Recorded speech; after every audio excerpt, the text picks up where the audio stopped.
Olá, brasileiro. Você quer estudar em Portugal? Sabia que o visto D4, que é voltado para estudantes, é o mais fácil para se obter entre todos os vistos disponíveis em Portugal?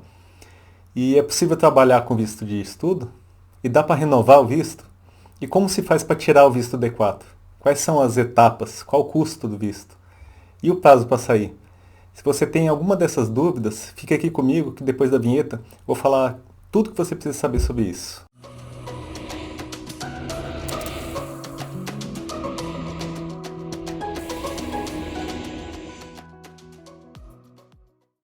Eu sou Johann Schneider, sou advogado e você está no Trajeto Portugal, o canal do brasileiro europeu em Portugal. Siga-nos nas redes sociais para receber conteúdos preparados para você toda semana.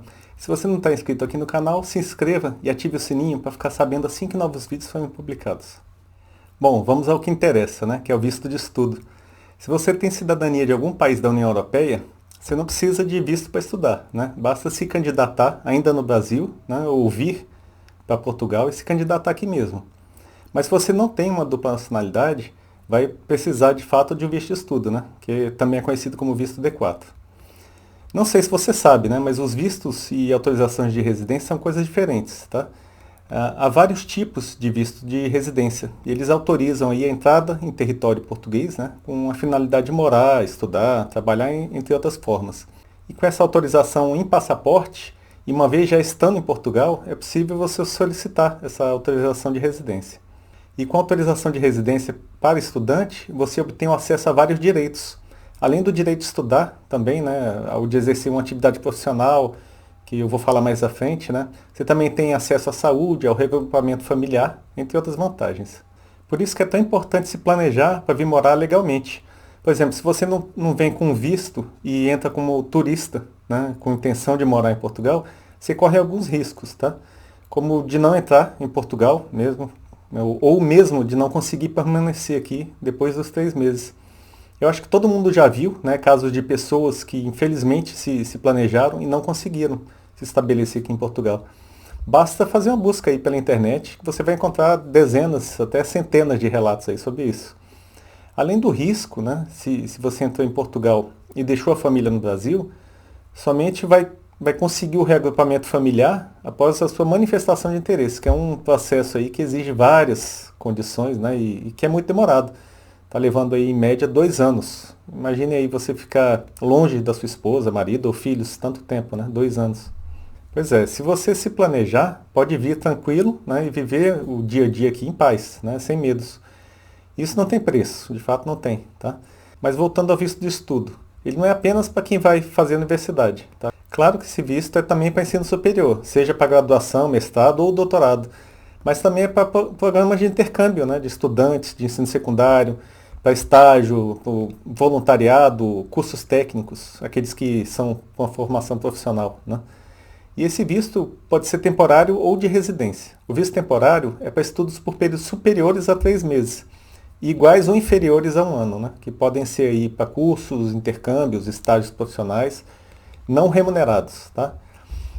Já o visto de residência para estudo é para períodos superiores a 1 ano. E como saber qual tipo de visto vai ser aplicado para você? Se você vai para a universidade para fazer um curso de graduação ou pós-graduação, vai ser o visto de residência. Já para cursos técnicos, estágios com um prazo menor de 12 meses, é o visto temporário. Eu vou falar agora do visto de residência para estudo. Esse com prazo mínimo de 12 meses e que é o visto mais solicitado para residência em Portugal entre os imigrantes de diversos países, né? Especialmente estudantes do Brasil, tá? Para você ter uma ideia, né? O visto menos concedido para morar em Portugal é o visto de residência para atividade subordinada, que é o visto D1, né? Esse que você obtém o trabalho à distância e consegue vir aqui para Portugal com esse visto. Esse é o menos solicitado. Agora, o de estudo, sem dúvida, é o mais solicitado, isso nas estatísticas aqui de Portugal.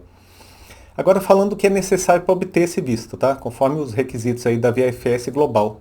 Inclusive, eu vou colocar o link aqui na descrição, mas essa é uma empresa terceirizada, né, que cuida dos vistos de Portugal e de, sei lá, dezenas de outros países. E eu vou começar aí pelos requisitos gerais, que são os que se aplicam para todos os tipos de ensino, estágio e voluntariado. Bom, primeiro a emissão do formulário de pedido do visto, né? Você tem que juntar também 2 fotografias 3x4 atualizadas. Uma delas deve ser colada no formulário, tá? Vai precisar também do passaporte original, válido por mais de 3 meses, que esse passaporte vai ficar com eles, né, para colocação do visto ali. E mais uma cópia do passaporte, tá?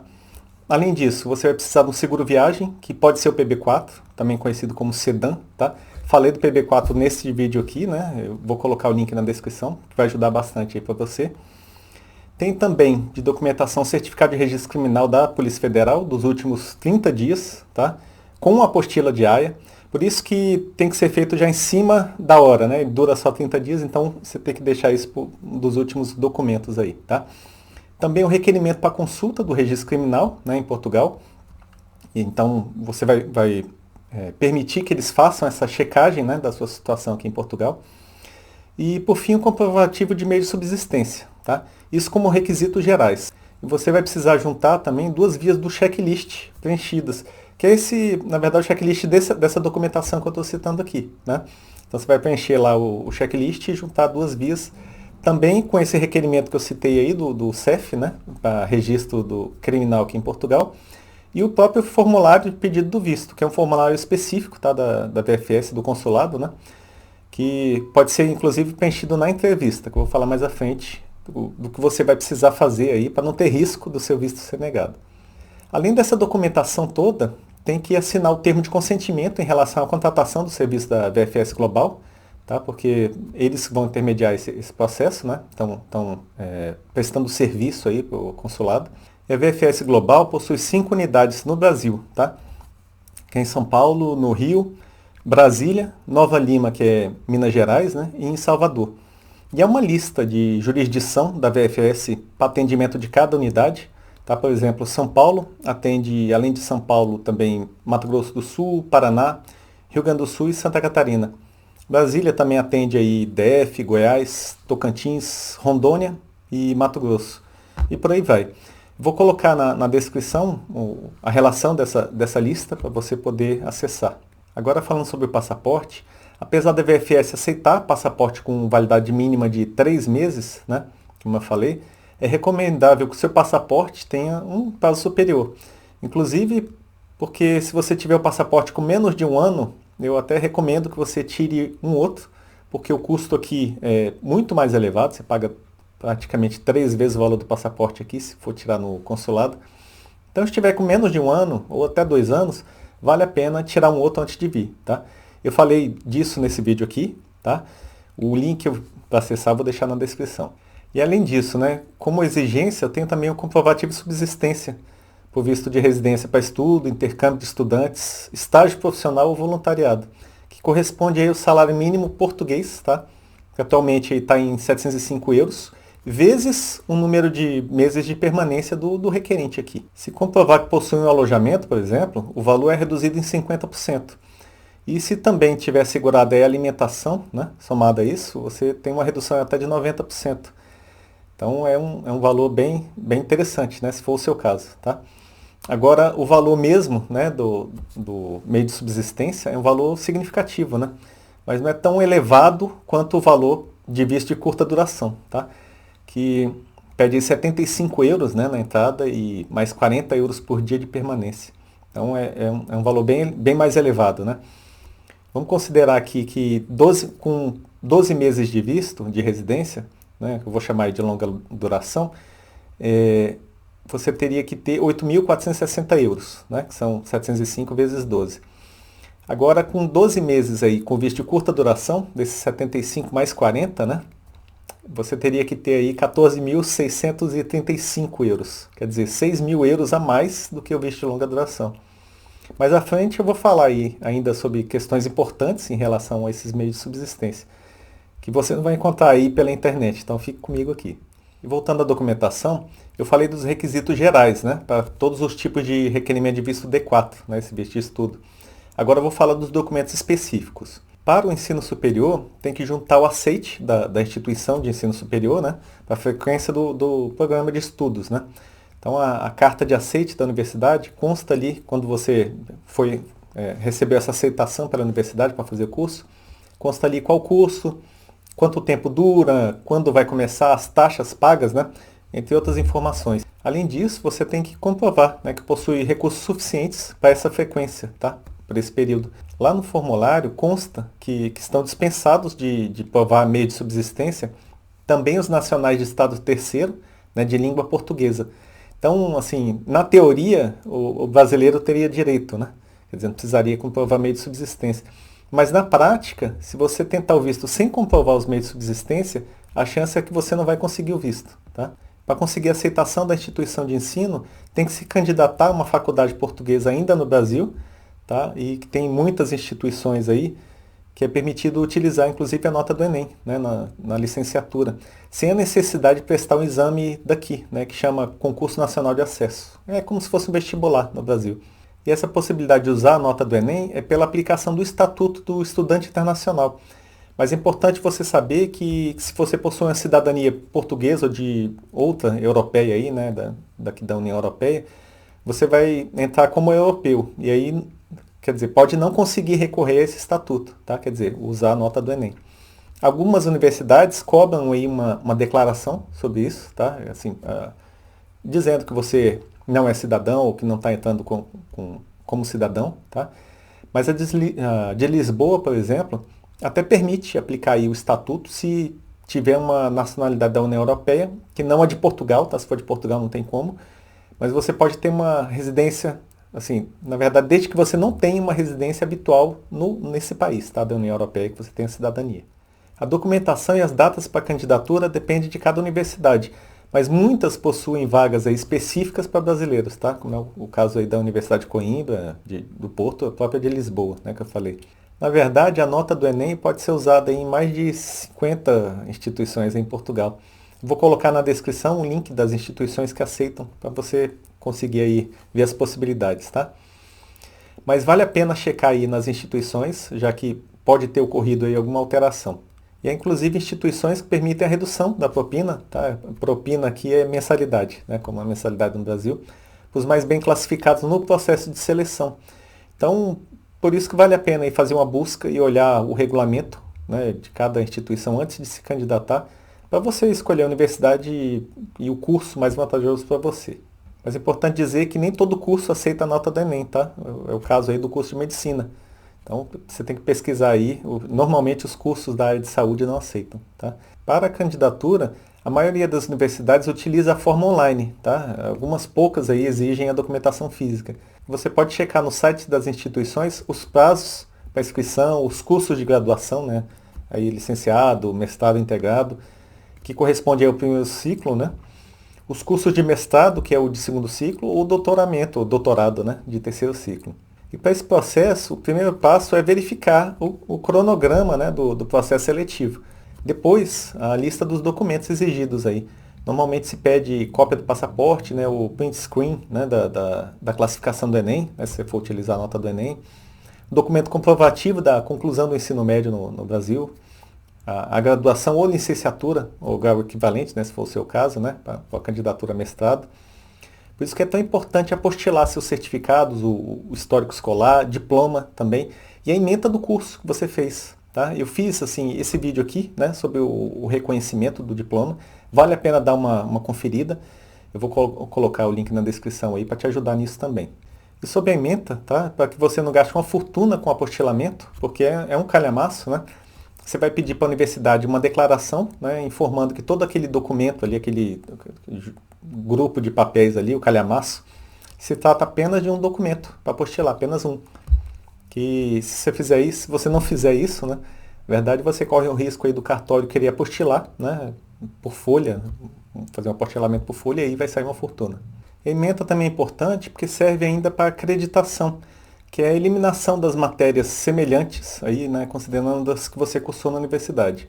Essa lista de documentação depende de cada universidade, né, que tenha as suas regras aí próprias, né, sobre a documentação, e que não há uma lista única para todas, tá? Procure aí no site, tá, dessas instituições para você não ter nenhum erro na hora de providenciar isso. A mesma coisa quanto o formulário de candidatura da universidade. Tá? Se, por exemplo, se você for utilizar o Enem, né, há regras de cálculo da nota de corte e é preciso fazer uma conversão, tá, dessas notas aí para o sistema português. No site você encontra, né, como deve calcular a nota e fazer essa conversão. E o prazo de candidatura também varia, mas como o ano letivo aí começa em setembro, as inscrições iniciam aí normalmente o primeiro semestre do ano. Em relação ao custo, também há uma grande variação de valores aí entre as universidades, sendo que a propina anual varia entre 2.000 e 7.000 euros para alunos internacionais. Também para estudantes nacionais ou com cidadania europeia, a licenciatura parte aí dos 697 euros. Então, vou colocar como exemplo aí o link da tabela com os valores da propina da Universidade do Porto, tá? Com as informações aí para licenciatura, mestrado, doutorado, para estudantes nacionais, internacionais e CPLP, que é a comunidade, né, de países da língua portuguesa. E como brasileiro você pode usufruir aí dessas propinas reduzidas. Por exemplo, né, nessa mesma Universidade do Porto, uma licenciatura em psicologia para estudantes, no caso dos portugueses, sai 697 euros anuais. Tá? Esse valor ele é fixado de forma geral, então é um valor máximo. Tá? E para estudantes internacionais sai 3.500 euros. Então é uma diferença bem significativa. Né? E para estudante CPLP, né, que é o caso do brasileiro, 1.925. Então, assim, tem um abatimento bem interessante. Né? Então, vale a pena pesquisar bastante, porque são valores elevados, né, em euro, né, que acaba pesando muito aí numa decisão de que curso você vai fazer e o que você vai conseguir pagar. Né? Agora, se você vai aplicar para o visto de ensino secundário, também é necessário fazer prova, né, de meio de subsistência. Mas aqui as bolsas de estudo são consideradas no cálculo, né? Se for um intercâmbio de estudantes, a prova pode ser um termo de responsabilidade emitido pela organização, né, do programa de intercâmbio. Além disso, né, tem que provar que foi aceito também nesse estabelecimento de ensino, né? Ter idade entre 14 e 21 anos de idade e fazer prova de alojamento, né, pelo período aí que você vai estudar. Tá? Já para o visto de estágio não remunerado, né, também tem que comprovar que foi aceito como estagiário, né, para fazer esse estágio, por uma entidade de acolhimento certificada, tá, aqui em Portugal, e tem que apresentar um contrato de formação, que tem que constar ali o programa da formação, né, assim, a duração, o horário, entre outras informações. Isso tudo está ali no checklist do site lá da VFS Global. E em relação ao visto para voluntariado, também se exige um contrato, né, com a entidade de acolhimento, mas também se exige um seguro de responsabilidade civil pela entidade e também meio de subsistência, que pode ser também um termo de responsabilidade pela própria entidade. Né? Então, assim, se você está se voluntariando, normalmente é isso que acontece. Né? A entidade acaba custeando isso. Outra questão, se o documento for para um menor de idade, precisa da autorização dos pais, tá? Para viagem e para permanência em Portugal. Né? Uma cópia do bilhete de identidade dos pais ou do passaporte, né? Conforme o caso. Em relação ao prazo geral, tá? Do visto D4, né? Não importando se é para uma graduação, para estágio ou voluntariado. O prazo, em média, é de 60 dias. Tá? Em média, porque assim, não depende da VFS, tá? O CEF, né? Que é o Serviço de Estrangeiro e Fronteiras, aí, que está nessa mudança aí, né? Na agência, ele que vai analisar, e esse prazo varia conforme a região e a época do ano. Tá? Por exemplo, mais perto do meio do ano, pode demorar até 120 dias, né? Que tem muito mais demanda. Já aviso que você vai precisar ir pelo menos uma vez no consulado, né? Seja para retirar documento ou para passar pela entrevista do visto, né? Então, assim, se programe para isso, tá? Tem um custo também e tem um custo de tempo, né? Então, não é recomendável aí comprar uma passagem antes de ter esse visto autorizado. Já aconteceu muito, inclusive a VFS fala isso no site, tá? Porque as pessoas compram a passagem já se programando por prazo e às vezes isso alonga um pouco e você tem o risco até de perder a passagem e o dinheiro. Né? Então espere aí a autorização do visto, tá? Ainda que o custo da passagem fique um pouco mais elevado, né? Porque quando você compra mais perto do voo, você paga mais, mas é mais seguro. E quais são as etapas do processo? Pela VFS, né, você vai ter acesso a cada uma das etapas do processo, né, que já são padronizadas, e tanto a VFS e a embaixada aí, se comunicam para que você obtenha essas informações. Né? A primeira mensagem que você vai receber aí é que o seu envelope foi recebido pela VFS Global, né? Quer dizer que os documentos vão ser triados ali por eles. A segunda é uma triagem inicial concluída, né? Quer dizer, caso esteja completa essa documentação, o processo vai ser criado e registrado, né, em sistema. Se alguma pendência nesse e-mail for identificado, você vai receber um e-mail sobre isso. Tá? A terceira análise é já no posto consular, né? Você vai ser informado que seu processo foi entregue lá pela VFS ao consulado, né? E os documentos fornecidos passam aí pela análise deles, né? Pelos órgãos portugueses. A quarta etapa, que pode não acontecer, né? Que é a mensagem de que está aguardando a documentação adicional, né? Que eles estão aguardando. Os órgãos portugueses aguardam aí fornecimento de itens solicitados por e-mail, né? Eles vão solicitar algum documento que eles entendam que é necessário, e você vai ter que apresentar isso depois, tá? Para poder seguir com essa análise do processo. A quinta mensagem é que seu processo foi concluído, né? Quer dizer, seu processo foi finalizado com uma decisão que foi tomada, né? Seja deferimento ou indeferimento, né? Lembrando que é possível sim recorrer contra uma decisão de indeferimento, até porque os motivos do indeferimento eles têm que ser fundamentados. Não pode ser simplesmente indefiro, né? Precisa colocar ali a fundamentação desse indeferimento. E por fim, né, a mensagem de enviado. Quer dizer que seu resultado já foi recebido pela VFS e postado ao seu endereço. É importante falar aqui que o indeferimento do visto não dá direito ao reembolso dos emolumentos, tá? Eles deixam isso claro. Quer dizer, você não vai ter essas taxas aí restituídas se eventualmente você tem um indeferimento do seu visto. Mas antes de chegar nessa etapa final, né, eu tenho que falar de algumas questões importantes aí em relação ao visto D4, tá? No dia da apresentação da documentação, você tem que colocar esses documentos aí numa ordem das listas que estão lá na VFS, lá no site. Então você coloca na ordem eles já assinados, tá? Num papel A4, tem que ser um papel branco, apenas frente, não pode ser frente e verso, sem grampos, post-its, clipes. Não precisa colocar folha de rosto também, eles pedem que não coloque. E tem que ser soltos, tá? Quer dizer, não pode ser dentro de nenhuma pasta. Então você vai colocar só dentro do envelope. Se colocar em pasta, colocar clips, isso aí tudo pode prejudicar o seu processo, tá? Eles deixam bem claro. E se faltar algum dos documentos, o requerimento não vai ser recebido. E você vai perder o agendamento aí da entrevista. E mesmo com todos esses documentos em dia, assim, certinho, pode acontecer de solicitarem outros documentos aí adicionais, tá? E no final dessa avaliação, somente o seu passaporte é devolvido. Os demais documentos não. Então, assim, certifique que você tem uma cópia, né, de backup dessa documentação, tá? Vou guardar isso para você, né? E sobre o processo de agendamento, né? Reagendamento e cancelamento, a VFS possui uns manuais, está no site, com passo a passo aí de como fazer. Eu vou colocar na descrição também o link aí para você poder acessar e facilitar a vida aí para você. E como eu disse lá atrás também, eu falei que ia falar mais sobre a questão dos meios de subsistência e chegou a hora agora. Quais documentos servem como meio de subsistência, né? E qual valor tem que ser comprovado? Você precisa comprovar que possui pelo menos um salário mínimo por mês, tá? Que em um ano aí, 12 meses, né? Dá 8.460 euros. Se for com marido ou esposa, ou filho maior de idade, mais 50%, né? Que daria aí 4.230 euros. Se for com mais um filho, se for menor, tá? Mais 30%. E em relação a esse valor, né? Não basta ter o montante, tá? Em conta. Tem que comprovar a fonte. Então, além do extrato da poupança ou conta, por exemplo, você precisa também do IR, né? Que esteja compatível com esse valor que você tem, tá?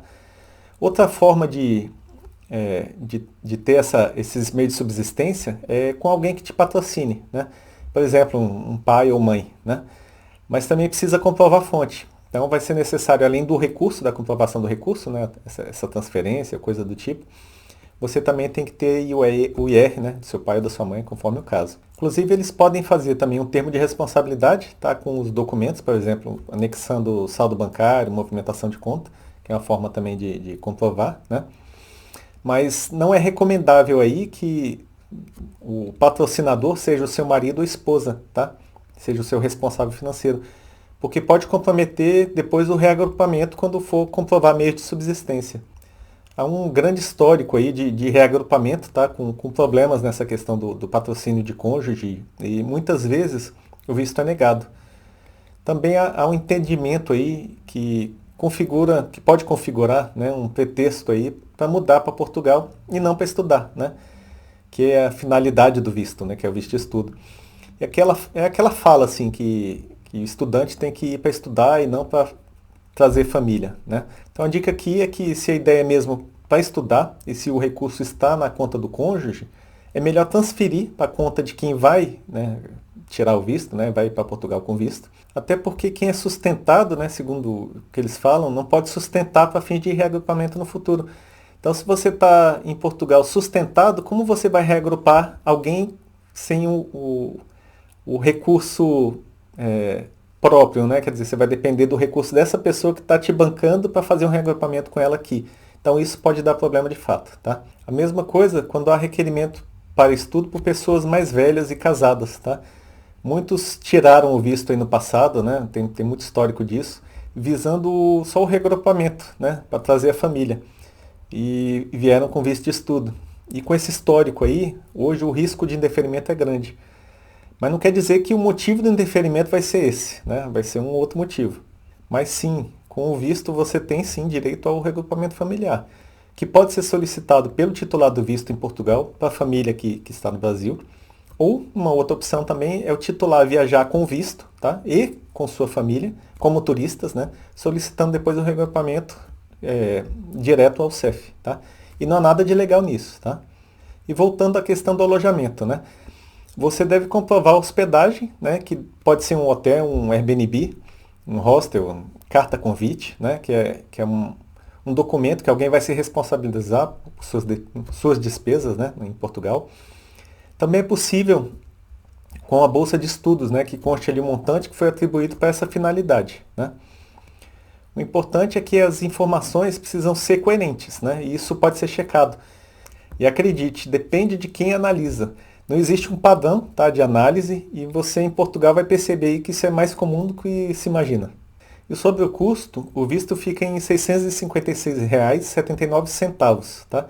502,06 são de taxa consular, mais 15,27 de taxa de transferência e 139,46 de taxa de processamento. Esse valor depende da variação do euro, tá? Essa cotação é referente a abril deste ano, de 2022, tá? E é possível pagar por meio de depósito, Pix ou cartão de débito. Eles não recebem dinheiro em espécie, ok? A VFS possui serviços adicionais também, como de cópia, né? Impressão, fotografia, o SMS também, o serviço de courrier, né? Que é desse envio dessa documentação. E também o serviço para preenchimento de formulário de forma remota. Tá? E também o serviço de preenchimento pessoalmente, né? De forma presencial, entre outros serviços. Tá? Eu recomendo usar o do SMS, né? Que é um custo baixo, relativamente baixo, R$ 10,49, e permite você receba um andamento aí de cada etapa após o registro no sistema. Também um outro que é recomendável, lógico, é o de courrier, né? Permite aí você receber o passaporte e rastrear essa entrega, né? O custo varia aí conforme a zona, né? De São Paulo, Rio e outras. Tá? Eles têm também um de seguro, que se você achar que é interessante, para ter garantia aí de ressarcimento, eventualmente, se essa documentação foi extraviada. E no final do processo, estando tudo certo, e com o deferimento, você vai receber seu passaporte com visto. Tudo certinho ali, visto colado nele, né? Agora vamos lá, né? Considerando que você já tem o visto, que vai estudar em Portugal, você vai poder trabalhar? Depende do visto. Tem pessoas que falam que pode trabalhar com visto, mas não é bem assim, tá? Não é possível trabalhar numa atividade profissional remunerada se o visto é para estudante de ensino médio, tá? Ou secundário, no caso, né? Para estágio também não, nem voluntariado. Então essas espécies aí não é possível, tá? Está na legislação. Se o visto for para estudante de ensino superior, de longa duração, aí a resposta é sim, pode, tá? Pode trabalhar. Mas primeiramente você deve obter a autorização de residência junto ao CEF. Então, lembra que eu falei lá no começo que o visto é uma coisa e a autorização de residência é outra? Então, de posse do visto, você vai ter que ir até o CEF e obter a autorização de residência. Então, você vai fazer lá o agendamento e vai lá para obter essa autorização de residência. Eu vou colocar aqui na descrição o link, né, do CEF, que trata em detalhes aí da solicitação de residência para estudante de ensino superior. E essa autorização de residência para estudantes do ensino superior é válida por 1 ano, tá? É renovável por iguais períodos, né? Se o titular continuar a preencher as condições de concessão do visto, né? Então, assim, não adianta só tentar renovar sem ter essas condições que eu falei inicialmente. E para trabalhar de forma subordinada ou independente, né? você precisa notificar o CEF, né, e juntar o contrato de trabalho ou a declaração de início de atividade nas finanças, né? Eu falo disso também em outros vídeos, eu acho que vale a pena buscar essas informações. E também, juntamente com isso, a sua inscrição na Segurança Social, né? Você vai obter lá o NIS, que é esse documento da Segurança Social, como se fosse o INSS nosso. Também você vai precisar comprovar que o trabalho não vai atrapalhar os seus estudos, né? Afinal, você está indo com visto de estudo. Por isso que é necessário obter um documento com a carga horária, né, da universidade, se for o caso, com os dias e hora e horário da aula, né, a sua carga horária. Lembrando que é possível conciliar o trabalho com o curso, né, a depender do curso, porque há muitos cursos aí que permitem empregos aí em vagas aí part-time, né? E se não for possível, né, no início para você trabalhar por conta do seu curso, mais à frente é possível você trocar o regime de estudos, tá? Sair do período integral, né, e ir para um período parcial, por exemplo, podendo conciliar estudo e trabalho. Esse processo junto ao CEF aí para você trabalhar, né, leva aí de 1 mês a 3 meses, né? Não recomendo de jeito nenhum trabalhar antes de pegar essa autorização, ok? Eu vou colocar na descrição aqui o link sobre o processo de comunicação de atividade profissional para estudantes, né? Que é inclusive do site do CEF, né? Para você seguir ali o passo a passo e conseguir obter essa autorização. Mas além disso, né, a possibilidade também de aplicar o Estatuto do Trabalhador Estudante, que consta da legislação, né, e permite organizar o seu tempo aí de trabalho, considerando a frequência nas aulas. Eu vou colocar na descrição do vídeo aqui o link sobre esse assunto, para você poder também se inteirar. Tá, e ao final dos estudos, é possível permanecer com autorização de residência?